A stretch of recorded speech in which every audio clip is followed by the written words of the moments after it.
iba a decir que íbamos a aguantar, ¿no? Pero lo logramos.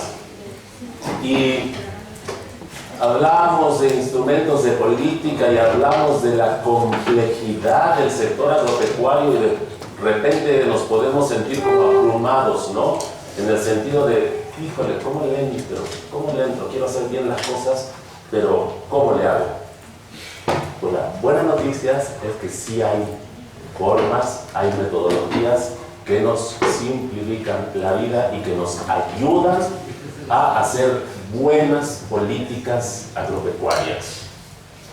Y esta sesión es justamente sobre eso. ¿Cómo identifico el conjunto correcto de políticas? Pues siguiendo el ciclo de la política pública y la gestión pública con base en resultados. ¿Qué es eso? Miren, normalmente,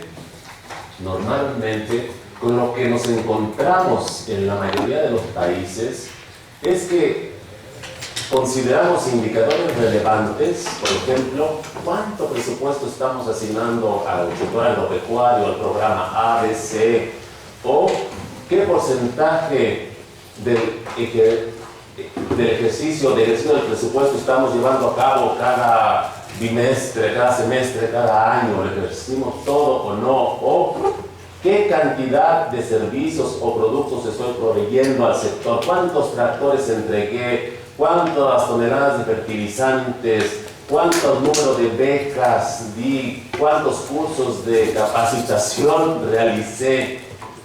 Pero todos estos indicadores son sobre insumos, sobre actividades, no son resultados. ¿En qué nos tenemos que fijar? Por ejemplo, a ver, con esta política de precios mínimos de garantía enfocada al pequeño productor, los pequeños productores están aumentando la productividad. Con los tractores que le llevé, con los fertilizantes, aumentaron la productividad, o aumentaron las inscripciones con el número de becas que otorgué, aumentó el empleo con la capacitación que realicé. Esos son los resultados en los que nos tenemos que fijar y que comúnmente no se hace, nos fijamos más en ellos, ¿no? Entonces, la gestión pública con base en resultados lo que pretende es mejorar la efectividad de la política pública. Fíjense, en el 2004 se juntó la cooperación internacional en Marrakech y discutían, estaban metiendo recursos y a África y a los países en desarrollo y dónde están los resultados, ¿no?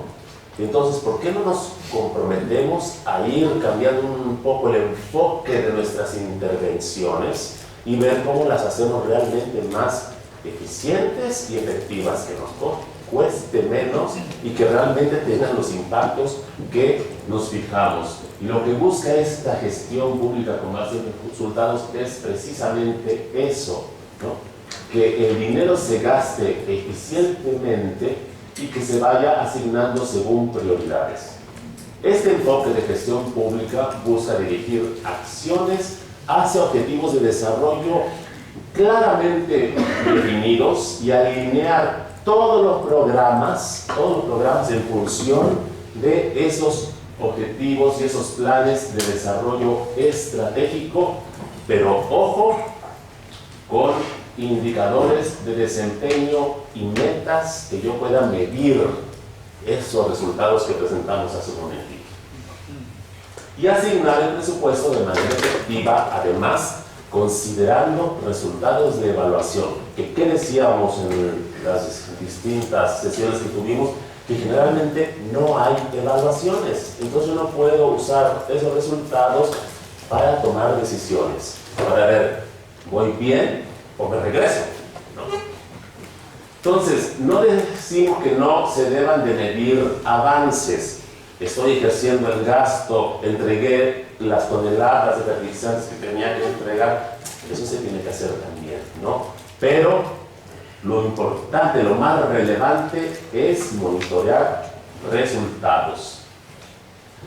que se busca que las decisiones de política sean informadas, que utilicemos, decíamos, los resultados de los programas para tomar decisiones con base en información sobre los mismos programas. Implementamos el Sembrar, ¿qué? Para el futuro, ¿cómo se llama? Sembrando Vida, pero tenemos que irlo evaluando para ver resultados y ver si está funcionando o no, y en función de ello ir tomando esas decisiones. Entonces la gestión pública con base en resultados busca, uno, esa efectividad, lograr realmente los impactos, los objetivos que nos fijamos. Eficiencia, siempre van a haber recursos limitados, entonces busquemos que los instrumentos que diseñemos no sean tan costosos, que para lograr una meta puedo tener distintos instrumentos, entonces nos tenemos que ir por el más eficiente, el que menos recursos lleve. Eso busca esa gestión. Y es una gestión orientada al servicio, tenemos que satisfacer las necesidades y expectativas de quienes están contribuyendo al gasto, quienes están financiando esas políticas, y hay que rendirles cuentas. Y cuando se sigue este tipo de enfoques, lo que se logra también es tener más confianza, restablecer confianza entre el gobierno y el servicio público, porque se están viendo los resultados.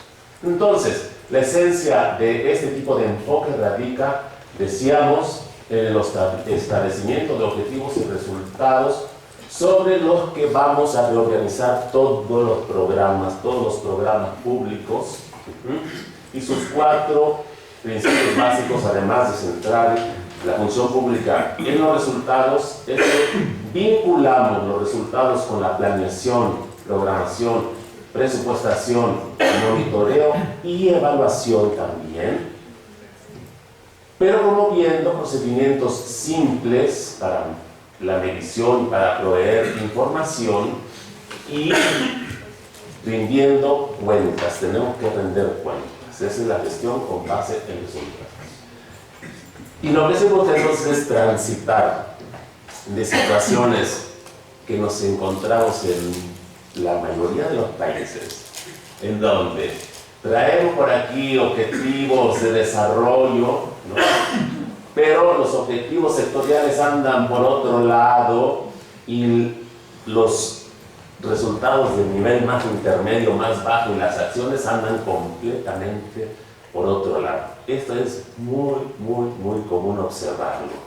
Y lo que se busca con este enfoque es pasar de una situación como esta a una situación como esta, ¿no?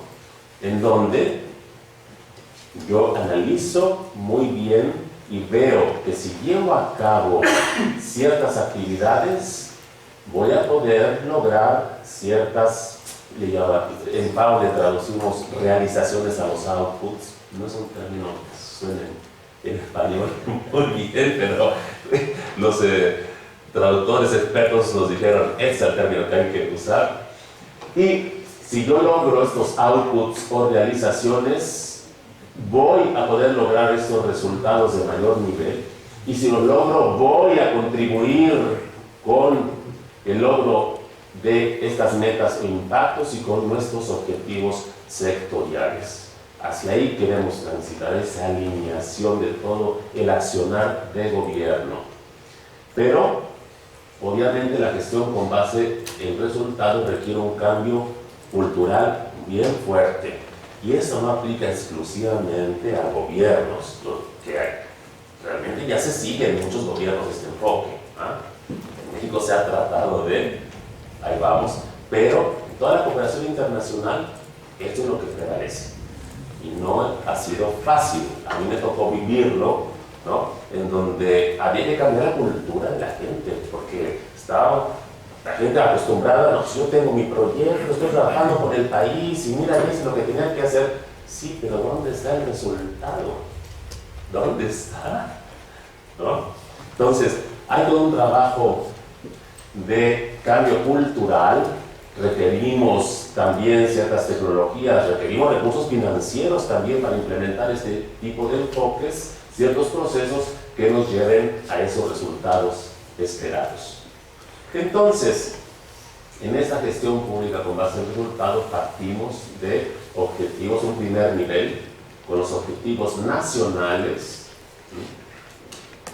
un segundo nivel con los programas sectoriales, que sea un programa del sector agropecuario o sector rural, donde impacta no nada más la Secretaría de Agricultura, sino también medio ambiente, desarrollo social, economía, etc.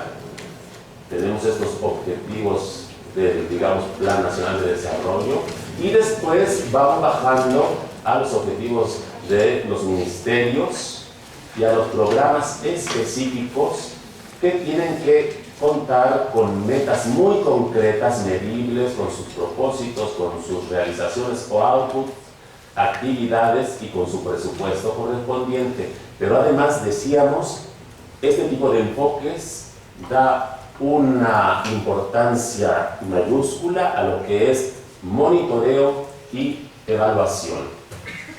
Se busca entonces es que la discusión de políticos, los distintos actores, gire alrededor de los resultados. ¿Estamos logrando esa autosuficiencia en arroz? ¿Qué está pasando? ¿O no? ¿O en maíz? ¿O etcétera? Estamos viendo el resultado.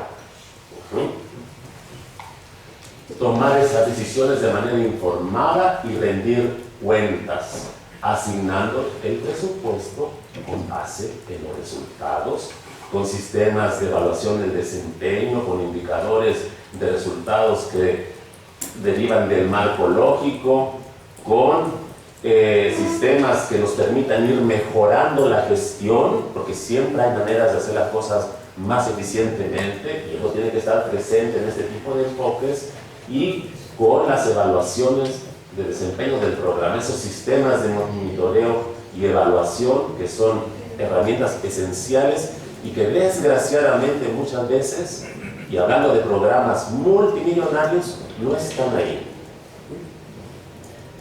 Bueno, entonces, ¿cómo hacemos buenas políticas? Uno, tenemos que seguir, no hay otra, ya está la evidencia, enfoque de gestión pública con base en resultados, y tenemos que tratar de seguir un círculo virtuoso sobre el que vamos a hablar ahora, que parte del diseño, no, parte de hecho del diagnóstico, planeación, ejecución, monitoreo y evaluación. De este círculo virtuoso vamos a tratar de seguir. Aquí está el diagnóstico, diseño, ejecución y evaluación que nos aseguren los resultados que esperamos. Entonces, respecto al diagnóstico, nuevamente, ¿qué sucede en la gran mayoría de los casos de los países? Pues que no hay. Y yo escuché de repente o leí en algún lado respecto a la nueva administración que decía, no, ya hay muchos diagnósticos, no se requieren. Pero las situaciones van cambiando, y hoy nos presentó Daisy la relevancia de este tipo de diagnósticos que incorporen tantas dimensiones, ¿no? La del cambio climático, la productiva, la social, que permitan ver, ella mencionaba cuáles son las barreras también para escalar, para adoptar, etc. Todo eso forma parte de un diagnóstico que es absolutamente base para cualquier diseño de políticas. Aquí es donde identificamos los problemas que vamos a tratar de resolver. ¿Y qué se ve que sucede normalmente? Es que los programas, los proyectos se originan en gran medida de programas precedentes. Se hacen, se maquillan, le cambiamos el nombre y al final de cuentas siguen siendo los mismos en muchos casos. Entonces, el diagnóstico de la situación a ser atendida es el primer paso que tiene que tomarse en la planeación e implementación de programas, proyectos, políticas. Porque aquí vamos a poder identificar y cuantificar a dónde nos vamos a dirigir, quién va a ser nuestra población objetivo, potencial, y tenemos que dimensionar el problema. A lo mejor creemos que con un instrumentito vamos a atacar un problema, pero que es de tal magnitud que definitivamente nos vamos a quedar muy cortos. Entonces, eso es lo que nos permite también el diagnóstico, dimensionar el problema. Y aquí tenemos que hacer uso de tipologías de productores que nos permitan focalizar esas políticas, diseñar políticas diferenciadas que atiendan pues ese complejo, ese heterogéneo sector agropecuario. Y tenemos herramientas para hacer esos diagnósticos. Tenemos el análisis de interesados, ¿no? O el de stakeholders en inglés. Y mediante este tipo de análisis, pues nosotros analizamos a todos los grupos, organizaciones, instituciones, gobiernos, etcétera, etcétera, etcétera, que tienen probabilidad de involucrarse en mi política, en mi programa, en mi proyecto, pero ojo, no nomás de que me va a ayudar, sino que también de repente me puede entorpecer el programa. Y tengo que identificarlos de antemano para que no yo lo anuncie, el presupuesto y todo, y al final, se me olvidó este grupo de interés que no me va a permitir funcionar, ¿no? Entonces, hay que analizar todos los posibles interesados, los arreglos institucionales, y ahí fíjense en lo que nos presentaba Daisy de los perfiles nacionales. Estos perfiles tienen una sección muy buena sobre arreglos institucionales en cuanto a, oye, ¿son muy favorables o no son nada favorables para tratar de implementar estas prácticas de agricultura climáticamente inteligente? Se los recomiendo mucho, es una sección bien interesante.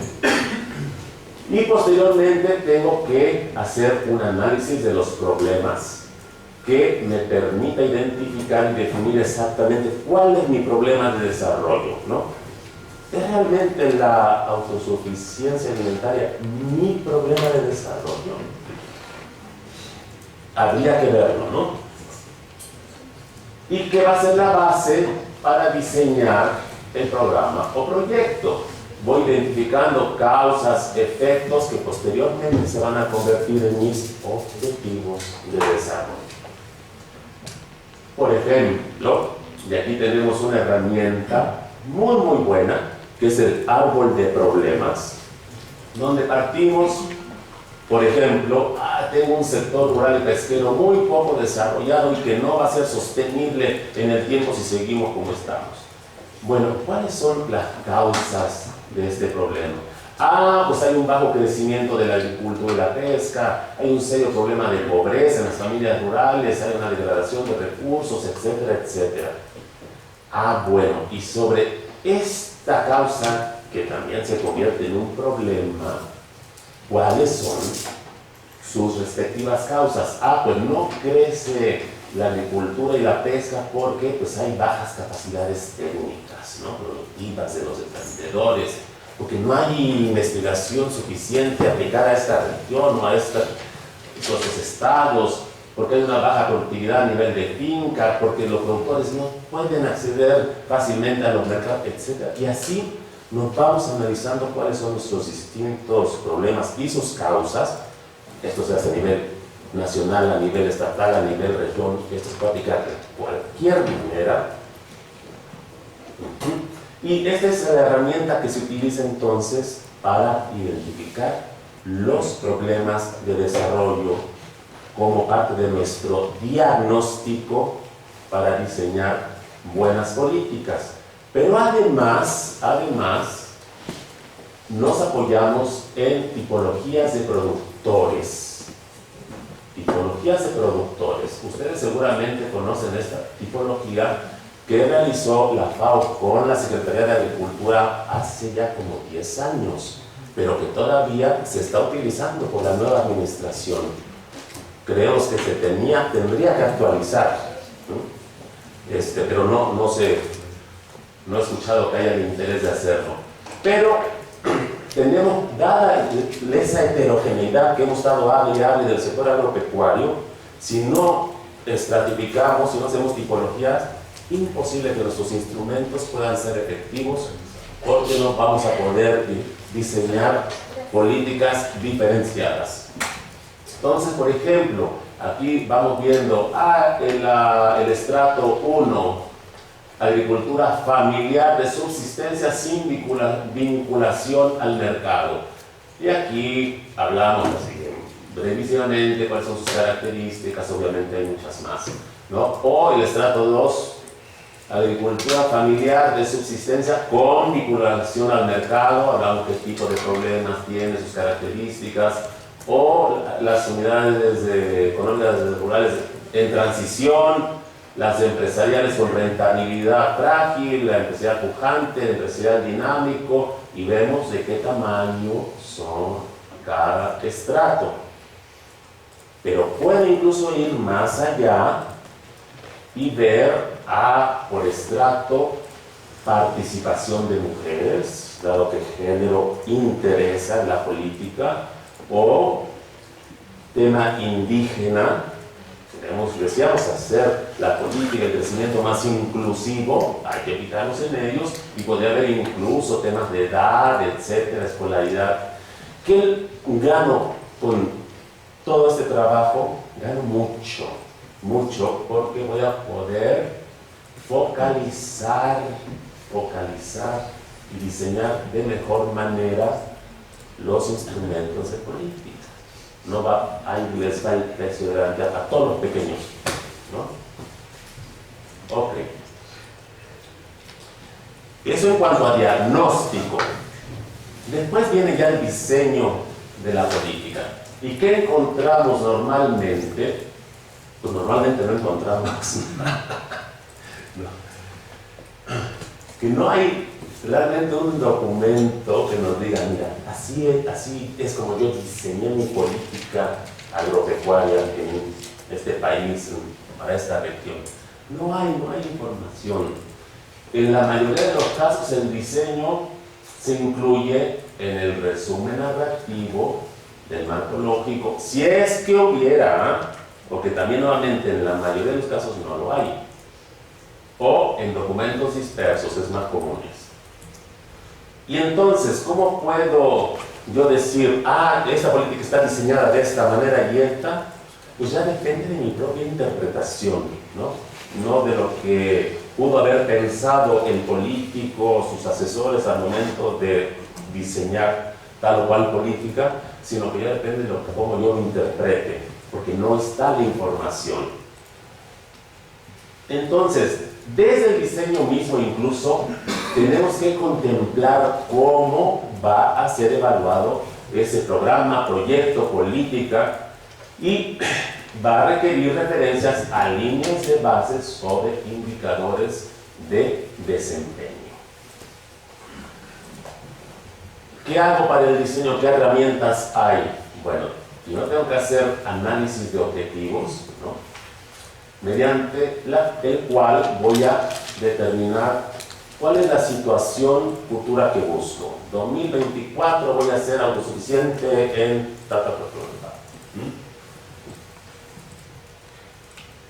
Pero que, fíjense, este análisis de objetivos tiene que guardar correspondencia con el problema identificado y sus causas.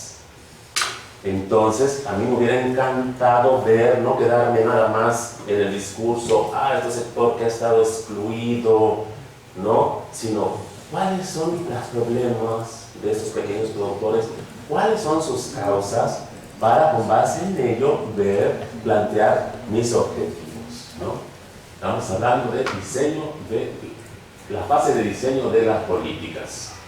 Y tengo que hacer un análisis de alternativas que nos permita identificar cuáles son, decíamos, los programas, los proyectos más eficientes, los que me van a costar menos porque los recursos son escasos. ¿Cuáles son esas estrategias que van a contribuir a cambiar la situación actual hacia la situación que yo deseo? Pero ahí tengo que ver si son realmente factibles en términos presupuestales, institucionales, medioambientales y en cuanto a implicaciones de mercado. Me encantaría ver dónde está el análisis de lo que va a implicar, supongamos que efectivamente se logra aumentar la producción en todos esos pequeños productores. ¿Dónde están los análisis de las implicaciones de mercado? Con todo lo que conlleva, ¿no? Entonces, aquí entraría esta parte. Sí, apoyar al pequeñito productor mediante el precio de garantía, y aquí está, miren, me va a costar tanto, y tengo los arreglos institucionales, el impacto ambiental también lo estudié y es tal, y además me fijé que en temas de comercialización, pues va a suceder esto y lo otro, lo tengo previsto. Eso se hace en diseño de políticas. Bueno. Y para el diseño, ¿cuál es la herramienta? La herramienta fundamental que se usa, pues es la matriz de marco lógico, en donde partimos de esa meta o impacto, ese resultado a nivel mayor, ¿no? Después, resultados intermedios, propósitos, realizaciones y actividades. Y la lógica es, si yo llevo a cabo estas actividades, voy a lograr estas realizaciones. Si logro estas realizaciones, voy a lograr este resultado. Si logro este resultado, voy a contribuir a esta meta o este impacto. Aquí tengo una columna donde describo brevemente de qué se trata cada uno de estos resultados de estas actividades, cuáles son los indicadores que voy a medir para decir sí, lo logré o no lo pude lograr, los medios de verificación y los supuestos. Este tipo de herramientas se usa prácticamente en todos los proyectos de la cooperación internacional. Ustedes quieren trabajar con, no sé, Noruega, Holanda, Alemania, en algún proyecto financiado por ellos, a Nueva Zelanda, no se salgan de desarrollar este tipo de herramientas. Pero decíamos, esto también va a nivel de instituciones internacionales y de gobierno. Varios gobiernos, Canadá, Australia, Estados Unidos, Europa también, Inglaterra lo ha manejado desde hace mucho, siguen ese tipo de enfoques en su diseño de políticas. Ok, y pasamos a la implementación y monitoreo. Tercera fase, primero hablamos de diagnóstico, diseño y ahora implementación y monitoreo. Que se observa muchas veces unas implementaciones muy costosas y débiles sistemas de monitoreo que se basan sobre todo en esa actividad o en el gasto, no en resultados. El monitoreo de indicadores estratégicos y de gestión sirve para hacer un uso sistemático de la información de calidad que nos ayuda a tomar decisiones. Van de la mano esa gestión pública con base a resultados y este ciclo de política, ¿no? Decíamos, hay que tomar decisiones informadas con base en las evaluaciones de resultados del mismo proyecto. Y este sistema se basa de monitoreo en recopilación sistemática, ¿no? En donde hay gente con esa responsabilidad exclusiva, ya sea pensando en la política o en programa, hay gente que nada más va a estar trabajando en monitorear y en evaluar, ¿no? Y para ello requiero asignarles dinero. Pero lo que permite este tipo de sistemas de monitoreo, pues es mantener bajo control la ejecución e identificar cualquier medida que tenga que corregir, ¿no? Y finalmente la evaluación, y aquí hablamos mucho sobre este tema ya en esta semana, y decíamos, pues casi nunca se realizan evaluaciones de impacto. No hay líneas de base, no hay indicadores, no hay capacidades, pero pues no es excusa, porque podemos traer las capacidades de fuera para desarrollarlas internamente si fuera el caso, porque es cierto, son evaluaciones complejas, costosas, pero son absolutamente necesarias. Si estoy haciendo un cambio radical de política, al que le voy a meter miles de millones de dólares, ¿cómo es que no lo voy a evaluar para ver si me va a funcionar o no? ¿No? Es decir, ¿lograron los proyectos, programas, políticas, los resultados esperados? Pues si lo evalúo no puedo saber, y no hay evaluaciones de impacto. Entonces la evaluación es el elemento que cierra ese círculo virtuoso del ciclo del proyecto, del ciclo del programa, del ciclo de la política, e incluye la medición de los impactos de la intervención. Es la que determina si se obtuvo el cambio en la situación que se esperaba cambiar o no.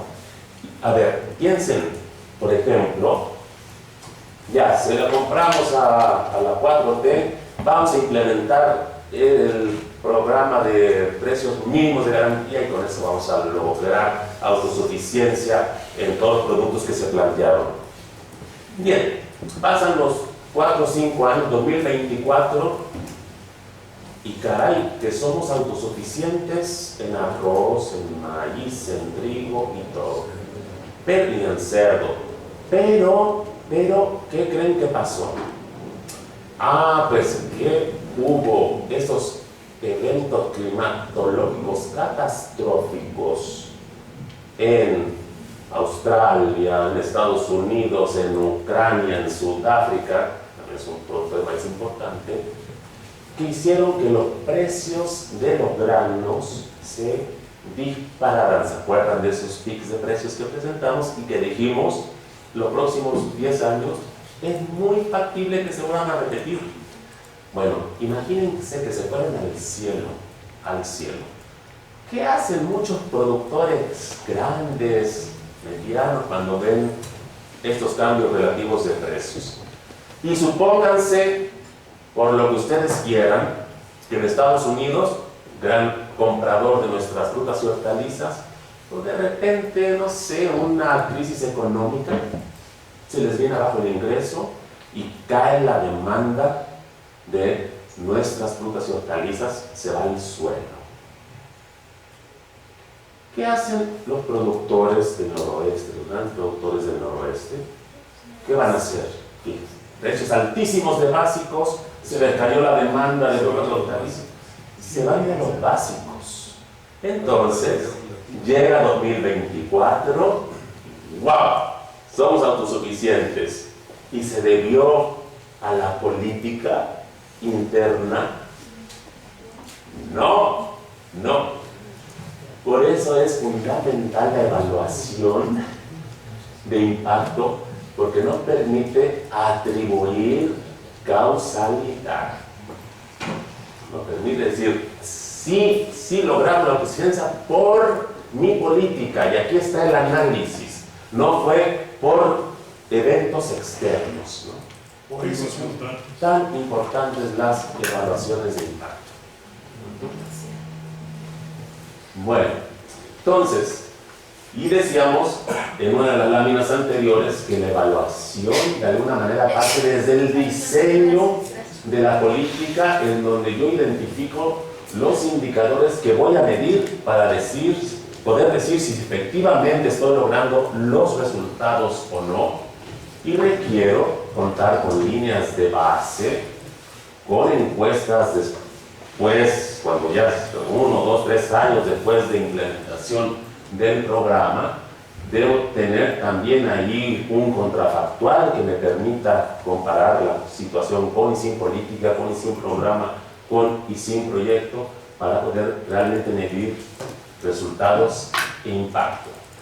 Entonces, ahora yo le quiero hacer una pregunta, porque aquí me consta que hay algunas personas que han estado participando en evaluaciones, programas de gobierno, no de impacto, pero igual, un tipo de evaluación. Y en México se ha ido desarrollando una institucionalidad importante en cuanto a la evaluación de programas, ¿no? Yo creo que llevamos la delantera a nivel regional, sin duda. Pero la pregunta que les quiero hacer es, ¿Qué retos se están enfrentando aquí para realmente incorporar la evaluación de manera efectiva? De manera efectiva y llegar a las evaluaciones de impacto que todavía no se hacen en el ciclo de las políticas. Esa es pregunta para ustedes.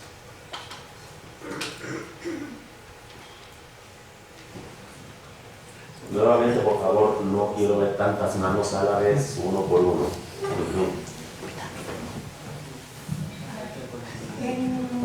Por ejemplo, lo que yo he visto en los programas, en la evaluación de programas forestales, es que de principio, como son fondos internacionales que se están dando, los fondos, digamos, es el Banco Mundial el que está dando los fondos, él propone el tipo de evaluación y los indicadores. Y lo cierto es que no siempre los indicadores que está planteando el Banco Mundial son indicadores válidos para el sector en que estás estudiando. En este caso, el sector forestal, pues en México tiene características muy particulares.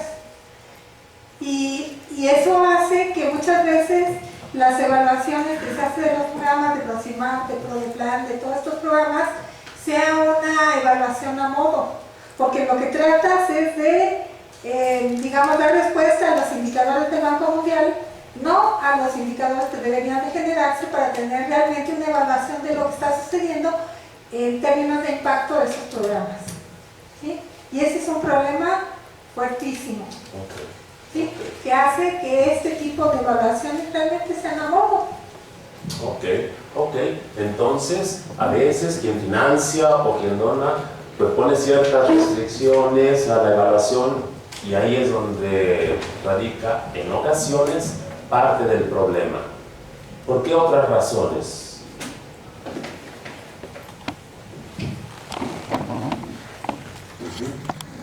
Yo creo que el problema que nos enfrentamos cuando evaluamos un programa o una política, la primera es que muchas veces no se cuenta realmente con un diagnóstico o una línea de base. Entonces no podemos comparar en muchas ocasiones, sobre todo esa parte de la línea de base. Y la otra es que, pues, como lo hemos vivido en todos estos años, es que los programas a veces ya están hechos y entonces nada más adecúan o tratan de presentar un diagnóstico que en realidad no salió antes, sino fue después de que ya estaba el programa, y entonces pues obviamente pues todo está forzado y pues no da los resultados que nosotros quisiéramos. Y la tercera situación es que muchas de las veces la metodología de evaluación que te impone ciertos organismos hace que nada más se vuelva como un llenado de un checklist y que realmente no están aportando, ¿no? O sea, reportas lo que te piden, pero no un análisis real o un análisis más profundo de la situación de ese programa bueno, Tres razones muy válidas que responden a por qué no realmente incorporamos la evaluación en este ciclo de políticas de manera más seria, contando, les decía, con una institucionalidad que no tienen los demás países. ¿Alguna otra razón? Quizás también a veces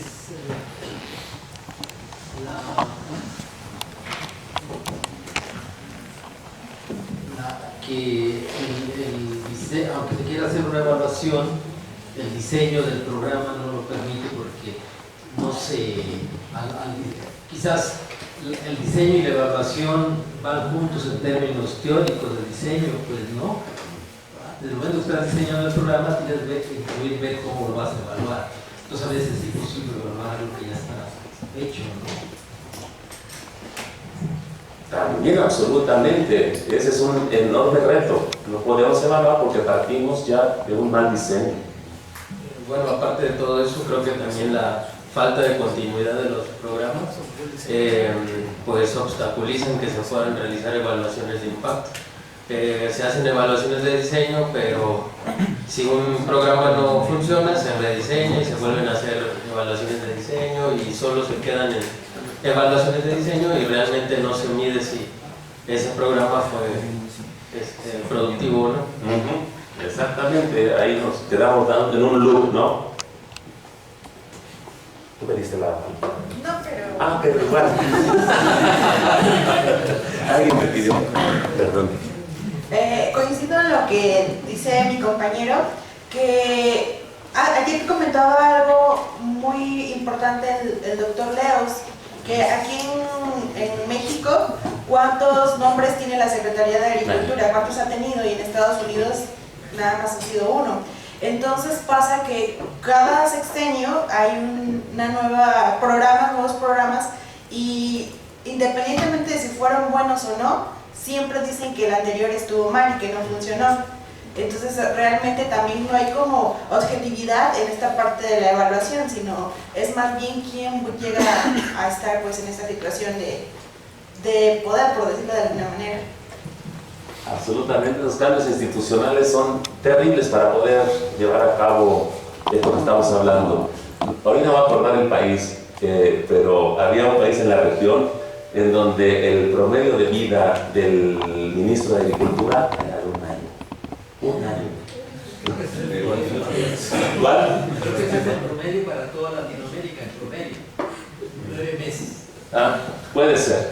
Ajá, entonces imagínense cómo se puede ya no evaluar, tratar de diseñar buenas políticas. Bueno, también me ha tocado hacer evaluación y sí me he enfrentado con problemas que tienen que ver con intereses políticos, ¿no? Que creo que eso sobrepasa sí, las buenas intenciones que tenga la gente para hacer las cosas bien, ¿no? En el caso, cuando hay líneas bases y quieres hacer el contraste con líneas bases, en realidad hay un temor porque se utilicen, porque sabes que mucho de lo que has hecho no está bien, ¿no? Entonces creo que eso también es importante. Y bueno, lo otro, y finalmente pienso que mucho de política pública tiene que ver con la buena voluntad para hacer las cosas. Y aunque en México efectivamente se ha avanzado en esto de las evaluaciones, esa institucionalidad es todavía muy débil. Cuando uno ve las evaluaciones, por ejemplo, de Coneval, son evaluaciones pues bastante superficiales, ¿no? Que no te dan muchos elementos para hacer una revisión crítica de lo que ha pasado, y luego efectivamente qué pasa después. Nadie los toma en cuenta o muy pocos los toman en cuenta. Así es. Gracias. Bueno, aquí sí están como parte de una tesis doctoral, la de Anabel, con el doctor Marruecos se publicó un artículo de qué tanto, digamos, puede orientarse la política con base a resultados. Y una de las primeras cuestiones que encontramos es que las evaluaciones se establecen asociadas a un presupuesto, a un programa presupuestal. O sea, no se establecen asociadas a una política o a un objetivo de desarrollo, están asociadas a un programa presupuestal. Entonces, si el programa presupuestal desaparece o cambia de nombre o ocurre así de manera simple y sencillamente, la evaluación vuelve a empezar, ¿no? Claramente Anabel documentaba que, por ejemplo, el extensionismo, pues todos los años cambiaron de nombre, todos los años empezaba la evaluación de cero, ¿sí? Aunque la política de extensionismo pues era una, ¿no? Entonces, es un tema, primero, está asociado a esquemas presupuestales, y también a esquemas presupuestales está asociado el marco lógico. Entonces, es muy común, eso ocurría antes de la 4T, que los diputados decidan asignar presupuestos a X o Y cosas, y eso lo hacen, digamos, en el mes de diciembre, y para el 31 de diciembre ya tiene que estar la matriz de indicadores y resultados y su marco lógico, pero sobre un presupuesto aprobado, ¿de acuerdo? Entonces, si decidieron hay tanto apoyo para invernaderos, entonces el funcionario tiene que inventar en el último mes del año una matriz de indicadores y resultados para justificar ese presupuesto, ¿sí? Ahorita es un poco distinto. A mí me tocó estar en un evento en el día de la evaluación, no sé qué nos inventó Leonardo, y le preguntaban al funcionario de Agricultura ya en la 4T cómo se había hecho el proceso, ¿sí? O sea, el proceso, digo, aquí no tuvieron creatividad los diputados, aquí fue una decisión del gobierno federal donde dijo hay que hacer tales políticas, ¿no? Y en qué tiempo se construyeron esas matrices de indicadores y resultados, había una persona, no me acuerdo si es Scott, alguno de los investigadores, decía, Oye, ¿dónde están estas justificaciones? ¿Dónde están sus diagnósticos? Bueno, el funcionario decía que existían, el funcionario decía que se hicieron, que se cumplió con la norma, pero no están. Las están haciendo. Bueno, a lo mejor pero ¿qué fue lo que cambió? Que en lugar de que ahora se construyeran en función de lo que aprueba el Congreso, ahora se construyen ex post, o sea, ya que están los presupuestos autorizados. Entonces, creo que una de las grandes broncas que tiene el sistema es que está orientado a evaluación de presupuestos. Todos los que participaron en evaluaciones aquí lo hicieron con base a programas presupuestales. Nadie evaluó políticas, pues. Entonces, eso tendría que estar mucho más asociado al plan sectorial. Bueno, con el Plan Nacional de Desarrollo que tenemos ahorita y con el plan sectorial que se va a publicar próximamente, pues tampoco vamos a tener mucha referencia de carácter cuantitativo y árboles de problemas y demás. Pues yo creo que esa sí es una de las grandes problemas. Entonces, si está asociada, esa es una. Y la otra, que no es menor, es que prácticamente las evaluaciones no tienen consecuencias. Porque la continuidad no tiene consecuencias, o sea, el asignar el presupuesto, el que continúe, el que deje de existir, no está asociado al desempeño. Eso es el PESA, pues Marrubio, que es un crítico fuerte del PESA, pues creció el presupuesto enormemente. Y eso no está asociado al desempeño, ¿no? Nosotros no aprobamos, los diputados aprobaban. Entonces, y aún después de que dejé de estar yo allí, siguió creciendo, ¿no? Entonces, creo que son dos temas importantes. Absolutamente, Manrubio. Y al final, a ver, ¿no? Y ahí a mí me gustaría aclarar que normativamente en el marco institucional que tenemos mexicano vamos muy bien. O sea, lo que marcaba o sigue marcando Coneval se está cumpliendo, o sea, se hace lo que estipula el marco normativo, o sea, en todo el horizonte de evaluación que tenemos, que parte desde un diagnóstico, diseño, evaluación de conciencia de resultados, evaluación de procesos, la que sigue la evaluación específica de desempeño, donde están los indicadores de la matriz de marco lógico, etcétera, etcétera, hasta llegar a la evaluación de impacto, todo lo estamos cumpliendo. O sea, en todos se supone que vamos un check, ¿no? Pero que realmente se ocupen, ese es parte del reto que siempre se ha hablado en este tipo de cosas, ¿no? Y como decía el doctor Santoyo, si un programa de repente este año se convierte en un componente, entonces la normativa marca que se tiene que volver a regresar a una evaluación de diseño. O si se hacen cambios sustanciales y ya de repente vamos de 2 y 3 años operando el programa, se tiene que volver a regresar el marco normativo para justificar otra vez los avances, ¿no? Entonces, y aparte hablan de que es un detalle de presupuesto también, porque las evaluaciones de impacto no son baratas, ¿no? Así es. Sí, pero como decía la compañera, ¿no? Pues estamos haciendo como que todo, pero más bien para cumplir con la palomita, con el checklist, y no porque realmente lo que mencionábamos anteriormente, porque hay un cambio cultural donde realmente nos lo creemos. Todavía no nos lo creemos. Y por lo mismo no hay sanciones o premios, no hay consecuencias. ¿Estás mal evaluado? No pasa nada. ¿Estás muy bien evaluado? No pasa nada. A lo mejor hasta te dan menos dependiendo de qué discuten los diputados, que no les llega ahí la información, ¿no? Entonces, es un cambio cultural que son de largo plazo, pero en el que hay que estar, trabaje. Nosotros llevamos avances en México relativamente mayores que en otros países, pero requiere, en cambio cultural quizá con Chile nos llevaría un poco de ventaja, en institucionalidad no, pero en cambio cultural sí, en este sentido. Bueno, entonces, decíamos, se pueden hacer buenas políticas para un sector tremendamente complejo. Sí se pueden, si seguimos este ciclo de políticas, este enfoque de gestión pública con base en resultados. Sí es posible. Y a nivel comercial, hay unas referencias que están la tienen ustedes ahí en su bibliografía. En el 2014 sacamos esta serie de documentos, son 4, que cubren las distintas fases del ciclo de políticas Y esto se realizó con base en varios años de trabajo con la Secretaría de Agricultura, justamente en estas áreas. Ahí como que se trató de sistematizar muchos años de experiencia, hay muchos ejemplos, hay muchas herramientas, ahí están disponibles. Y pues con esto, si no me equivoco, llegamos al fin del curso taller. Yo les agradezco mucho su paciencia, que bueno, ese manrubio ya estaba a punto de dormirme. Pero antes de que nos vayamos, un tema de evaluación de su parte hacia el curso